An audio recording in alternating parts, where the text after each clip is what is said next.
পশ্চিমবঙ্গে বেকার ছেলেমেয়েরা মাথা উঁচু করে বেঁচে থাকুক। আমরা আপনাদের কাছে প্রশ্ন করতে চাইছি, আচ্ছা অনুব্রত গরু চুরি করছিল তো কি হলো? করছিল। আচ্ছা অনুব্রত গরুগুলোকে নিজে খড় ঘাস বিচালি ঘাটা খাওয়াতো কি? খাওয়াতো না। আচ্ছা অনুব্রত ট্রাকে নিজে গলাতে পাগা পরিয়ে গরুগুলোকে চাপাতো? চাপাতো না তো। ট্রাকটার ও চালাতো না। আচ্ছা বাংলাদেশের বর্ডারে ও গিয়ে ট্রাকটা দাঁড় করিয়ে আর ট্রাক থেকে গরুগুলোকে নামিয়ে আর বর্ডারে পার করে দিত? করতো না তো। ঠিক সেরকম জ্যোতিপ্রিয় নিজে চাল চুরি করতো না, যে চলো পকেটে করে থলিতে করে বস্তাতে করে মাথায় চালটা নিয়ে যায় আর বাজারে গিয়ে বেচে দিই? করতো? আচ্ছা পার্থ চ্যাটার্জি আজকে চাকরি বিক্রি করার দায়ে জেলে আছে, আবার একা জেলে নেই, বান্ধবীকে নিয়ে আছে। আচ্ছা এ কি নিজে বলতো যে শুনুন চাকরি বিক্রি আছে, 5 লাখ আছে, চলে আসুন আমার কাছে, আমি বিক্রি করে দিচ্ছি? করতো না তো। তাহলে চাল বিক্রি হয়েছে, চাকরি বিক্রি হয়েছে, গরু পাচার হয়েছে, বালি পাচার হয়েছে, মাটি পাচার হয়েছে, কিন্তু এরা কেউ নিজের হাতে করেছে? করেনি। কারা করলো? আমার গ্রামের, আপনার গ্রামের, আমার অঞ্চলের, আপনার অঞ্চলের, আমার রাজ্যের, আপনার রাজ্যের, আমার জেলার, আপনার জেলার কিছু বেকার ছেলেপুলেরা আজকে এদের সঙ্গে যুক্ত থেকে কেউ চাল চুরি করলো, কেউ গরু পাচার করলো, কেউ চাকরি বিক্রি করার জন্য মাঝখানে দালাল তৈরি হলো। এদের কি সরকার পারতো না একটা সৎপথে কাজের ঠিকানা দিতে? পারতো কি পারতো না?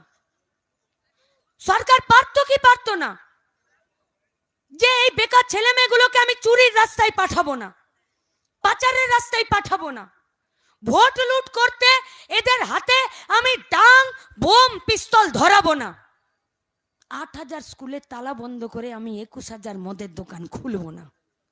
सरकार पारतो कि पारतो ना? पारतो तो। लेकिन अगर देश को बदलना हो तो पहले खुद को बदलना ज़रूरी है, और अगर खुद को बदलना है तो मेरा नज़रिया बदलना ज़रूरी है, और अगर नज़रिया बदलना है तो मेरा सोच को बदलना ज़रूरी है। तो जार पिचारटाई जार भावनाटाई चुरी करा से कि करे सत्पथे चाकरी देबे? ताई तो एदेर बिरुद्धे आमादेर लड़ाईटा। ममता बनर्जी देखते खराब ताई एर बिरुद्धे आमादेर कोनो अभियोग नेই। शुभेन्दु देखते खराब ताई एदेर बिरुद्धे कोनो अभियोग नेই।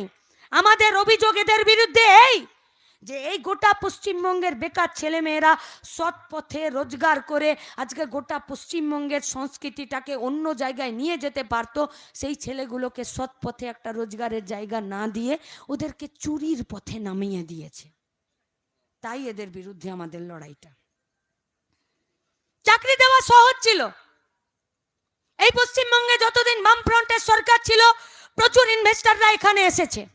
গোটা পশ্চিমবঙ্গে এরকম 14টা জায়গা আছে যেখানে 1000, 1500, 2000 একর করে জমি পশ্চিমবঙ্গের সরকার অধিগ্রহণ করে রেখেছে। কোনো একটা জমির আন্দোলন শুনেছেন যে যেখানে সরকার বা সেখানকার কৃষকরা, সেখানকার জমির মালিকরা বলেছে যে আমরা জমি দেব না? सभी का हाथ में बड़ा बड़ा मोबाइल है, देख लीजिए पूरा पश्चिम बंगाल में इंडस्ट्रियल पार्क के लिए कितना जमीन है, सबका हाथ में बड़ा बड़ा मोबाइल है। वेस्ट बंगाल गवर्नमेंट का देखिए कि कहां कहां पर শিল্প নগরী বানানোর জন্য, কারখানা বানানোর জন্য, ইন্ডাস্ট্রিয়াল পার্ক বানানোর জন্য, আইটি হাব বানানোর জন্য আর আমাদের শিল্প তালুক বানানোর জন্য কোথায় কোথায় জমি আছে দেখে নিন। কিন্তু গোটা দুনিয়ার লোক জানলো যে সিঙ্গুরের জমি আর নন্দীগ্রামের জমির জন্য ঝামেলা হলো, জানলো তো? আমরা ছোট ছিলাম, বাড়ির আত্মীয় স্বজনের সাথে দূর সম্পর্কে যারা আত্মীয় স্বজন তাদের সাথে সম্পর্ক খারাপ হয়ে গেছে, টিভির সামনে বসে থাকতো, দেখতো নন্দীগ্রামে পুলিশ পাঠিয়ে বুদ্ধদেব ভট্টাচার্যের নাকি সরকার তাদেরকে গুলি করেছে। আজকে গোটা চক্রান্তের যে জালটা ছিল, যেমন জালে মাছ ধরে, যেমন মশারিতে মশা আটকানোর জন্য আমরা টাঙ্গাই, ঠিক সেরকম এই গোটা নন্দীগ্রাম জুড়ে একটা চক্রান্তের জাল এরা তৈরি করেছিল। সেটাতে শুভেন্দু ছিল না, ও বলতে পারে। আমরা ছোট ছিলাম তখন একটা ধারা তেলের অ্যাডভার্টাইজ দিত, ধারা, আর ওর ডায়লগ ছিল ধারা ধারা বিশুদ্ধ ধারা। তো মাকে বলতাম, তখন সর্ষের তেলের দাম কম ছিল, তো সর্ষের তেলই বাড়িতে কেনা হতো। কিন্তু ওই ধারা তেলের অ্যাডভার্টাইজটাই দেখতাম যে ধারা তেলটা দিয়ে বেশ বড় বড় মাছের পিস ভাজে। শুধু ওই মাছের পিসটার লোভে মাকে বলতাম, মা ধারা তেল নিয়ে আসো। তো মা বলতো যে অ্যাডভার্টাইজে দেখাচ্ছে মানেই ধারা বিশুদ্ধ খাঁটি, এটা বোঝা যায় না। ঠিক সেরকম 20 বছর মমতা ব্যানার্জির সাথে চুরি দুর্নীতি করে শুভেন্দু আজকে বলছে আমি খাঁটি বিজেপি হয়েছি, আজকে আমি ধারা তেল হয়েছি। চক্রান্তের জাল তৈরি করেছিল গোটা নন্দীগ্রাম জুড়ে। সেই নন্দীগ্রামের আজ চক্রান্তের জালকে ছিঁড়ে দেবার জন্যে আজকে রাজ্যের মুখ্যমন্ত্রী বলছে যে ওটা বাপ বেটা করিয়েছে। আপনার কোনো দায় নেই?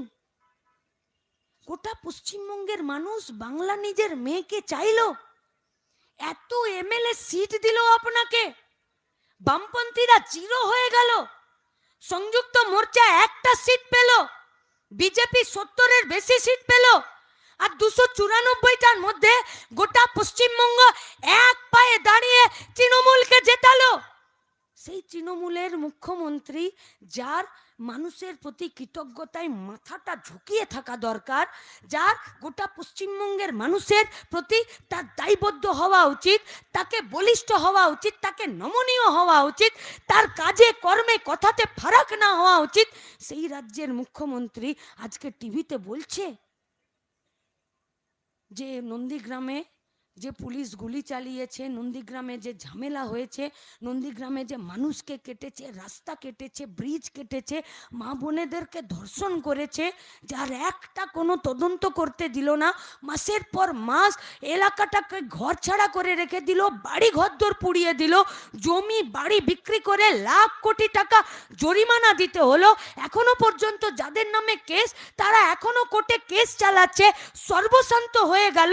সেই রাজ্যের মুখ্যমন্ত্রী, সেই নন্দীগ্রামের যারা হিরো হিরোইন ছিল শুভেন্দু আর মমতা, আজকে তিনি টিভিতে দাঁড়িয়ে বলছেন যে নন্দীগ্রামের ঝামেলাটা শুভেন্দু করিয়েছে। আপনি বলতে পারেন এই কথাটা? আপনাকে আমি আজ স্বীকার করছি যে আপনি আমারও মুখ্যমন্ত্রী, আপনি আমার রাজ্যের মুখ্যমন্ত্রী। আমরা ভোট দিয়ে বলেছিলাম যে একে ভোট দিও না, এ মিথ্যেবাদী, এর পার্টিটা চোর, এর পার্টিটা দোকান কাটা নির্লজ্জ বেহায়াদের পার্টি, এই পার্টিটাকে ভোট দেবেন না। আজকে সেই পার্টিটার মুখ্যমন্ত্রীকে বলছি, যে তো আমাদের রাজ্যের মুখ্যমন্ত্রী, কি করে আপনি আপনার দায়িত্ব থেকে হাত ঝেড়ে দিচ্ছেন? কে বিশ্বাস করছেন আপনারা? নাকি আজকে শুধু এখানে ভাষণ শুনে আজকে বাড়ি গিয়ে পাশ ফিরে বালিশ নিয়ে শুয়ে পড়বেন? নিজের বিবেককে একবার প্রশ্ন করবেন না যে মমতা ব্যানার্জি আর শুভেন্দু অধিকারী যদি না থাকতো তাহলে আজকে নন্দীগ্রামটা হতো না, ঝামেলাটা? বুদ্ধদেব ভট্টাচার্য তো বলে দিয়েছিল যে মানুষ না চাইলে জমি অধিগ্রহণ হবে না, কিন্তু নন্দীগ্রামটা যদি হতো তাহলে কি হতো? নয়াচরে কেমিক্যাল হাবটা হতো, আচ্ছা হতো না, জেলিংহামে কারখানাটা তো হতো, নন্দীগ্রামে রেলের কোচ বানানোর জন্য, ওয়াগন বানানোর জন্য যে কারখানাগুলো তৈরি করার কথা বলেছিল সেটা তো হতো। আজকে যদি নন্দীগ্রাম থেকে এই ঝামেলাটা না হতো তাহলে হলদিয়াতে যে কারখানাগুলো, যে বাইরের ইনভেস্টররা আসতে তাদের আশাটা তো বন্ধ হয়ে যেত না। হলদিয়াতে এবিজির কানে বন্দুক রেখে ইঞ্জিনিয়ারের যে কারখানাটা তুলে দিল, সেই কারখানাটাকে দেখে আজকে তো গোটা রাজ্যে নতুন করে একটাও কারখানা আসছে না। আসছে কি? আমরা সব গায়ে থাকি, আপনারাও থাকেন, আমাদের গায়ে সব যখন ধান চাষ হয়, চুয়ার ক্ষেত আছে আমাদের ওইদিকে রেলের ধারে, তো ওখানে যখন চাষ হয় তখন একটা মাঝখানে বাঁশ, আর বাঁশটার মাঝখানে এরকম একটা বাঁশ আর পুয়াল দিয়ে, রশি দিয়ে, দড়ি দিয়ে বেঁধে, আর মাথায় একটা হাঁড়ি দিয়ে দেয়, আর দুটো চোখ এঁকে দেয়, একটা নাক একটা মুখ এঁকে দেয়, আর যত পাখি আছে সব পাখি দূর থেকে ওকে দেখে পালিয়ে যায়, আমরা ওকে কাকতাড়ুয়া বলি, হয় না?